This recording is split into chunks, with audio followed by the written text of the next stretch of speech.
Hello दोस्तों, कैसे आप? अवलान गणित क्लासेस में आपका स्वागत है। आज हमने यूपी टेट में बार बार आने वाले एक रिवल टाइप क्वेश्चन जो बार बार ऐसे ही कॉपी हो जाते हैं, आप इसको तैयार कर लेंगे। इसमें से 100% मैच खाएगा।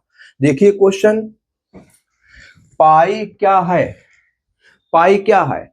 पाई का मान वैसे तो 22/7 होता है, लेकिन अगर ऐसे पूछा जाएगा कि पाई क्या है तो आपको याद रखना है पाई अपरमेय संख्या है। कौन संख्या है?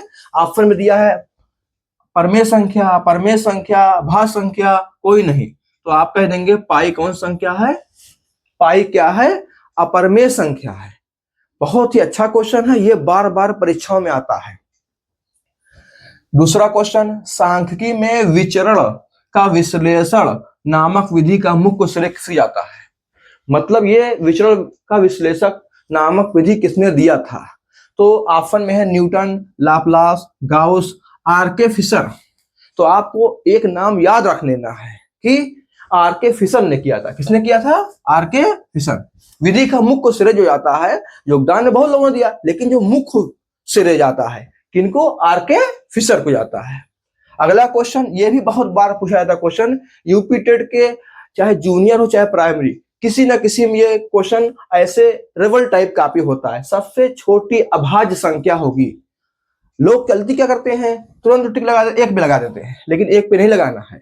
सबसे छोटी अभाज्य संख्या होती है, 2 होती है।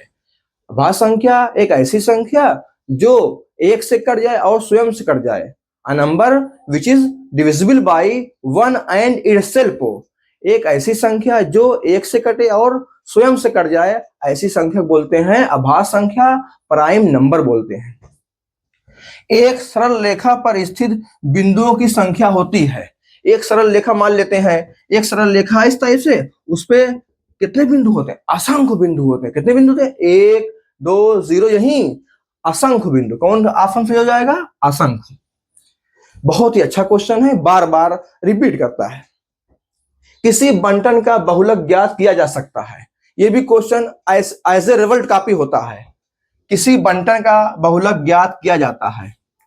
से कम संचयी बारंबारता वक्र द्वारा, से अधिक संचयी बारंबारता वक्र द्वारा, आवृत्त बहुभुज द्वारा। आपको ये सब ध्यान नहीं रखना, बस आपको ध्यान रखना है आयत चित्र द्वारा। आयत चित्र द्वारा, ये भी क्वेश्चन बार बार पूछा गया है। सबसे लास्ट क्वेश्चन, एक त्रिभुजाकार प्रिज्म में कितने शीर्ष होते हैं? एक त्रिभुजाकार प्रिज्म जो होता है, आपको याद रखना है कैसे शीर्ष होते हैं? 6 शीर्ष होते हैं, 6। तो आप ये ऐसे ही क्वेश्चन हम आपको और बताएंगे, लेकिन ये 6 क्वेश्चन बहुत महत्वपूर्ण है। ऐसे ही ऐसे रिवल्ट कॉपी होते हैं, आप रिवल्ट समझ के इसको याद करना है। और यूपी टेट प्राइमरी हो या जूनियर, दोनों परीक्षाओं में बार बार पूछे गए हैं। तैयार कर लीजिए, और अगर वीडियो अच्छी लगे तो लाइक एंड सब्सक्राइब करिए और शेयर कीजिए। हेलो दोस्तों, अवलान गणित क्लास में आपका स्वागत है। इससे पहले हमने 6 क्वेश्चन किया था, अब 6 क्वेश्चन के बाद 7वां क्वेश्चन देखते हैं। बहुत ही अच्छे क्वेश्चन है ये क्वेश्चन ऐसे ही कॉपी हो जाते हैं एकदम रिवल्ट के साथ। ये समझ लीजिए, इसको लगाना नहीं है क्वेश्चन को, बस ये कॉन्सेप्चुअल क्वेश्चन है, कॉन्सेप्ट बेस्ड क्वेश्चन है। बेसिक क्वेश्चन बार बार आते हैं। देखिए, सबसे छोटा तक अभाज्य पूर्णांक है, चाहे सबसे छोटा अभाज्य संख्या पूछी जाए चाहे ये पूछा जाए, तो इसमें आपको अब जानते हैं सबसे छोटी अभाज्य संख्या वही, बस थोड़ा सा नेम बदल के पूछ लिया जाता है। कोई दिक्कत नहीं है, हमारा उत्तर रहेगा 2। हमने बताया था अभाज्य संख्या जो एक से कटे और स्वयं से कटे, ऐसी संख्या बोलते हैं प्राइम नंबर, अभाज्य संख्या कहते हैं। अगला क्वेश्चन देखिए, ये क्वेश्चन गणित में पूछा गया है तो ये वैज्ञानिक क्वेश्चन, लेकिन इसको पूछा गया बार बार और इसको जानना जरूरी है। सामान्य मनुष्य के शरीर का तापमान 37 अंश सेंटीग्रेड है, तो फ़ारेनहाइट में बताना है। तो बहुत ही इंपॉर्टेंट है ये क्वेश्चन, बार बार एग्जाम में आया है। तो 98 फ़ारेनहाइट, 9804 फ़ारेनहाइट, 9806, 9808, लेकिन आपको उत्तर जो मानना है 98.6 फ़ारेनहाइट, यही उत्तर माना गया था।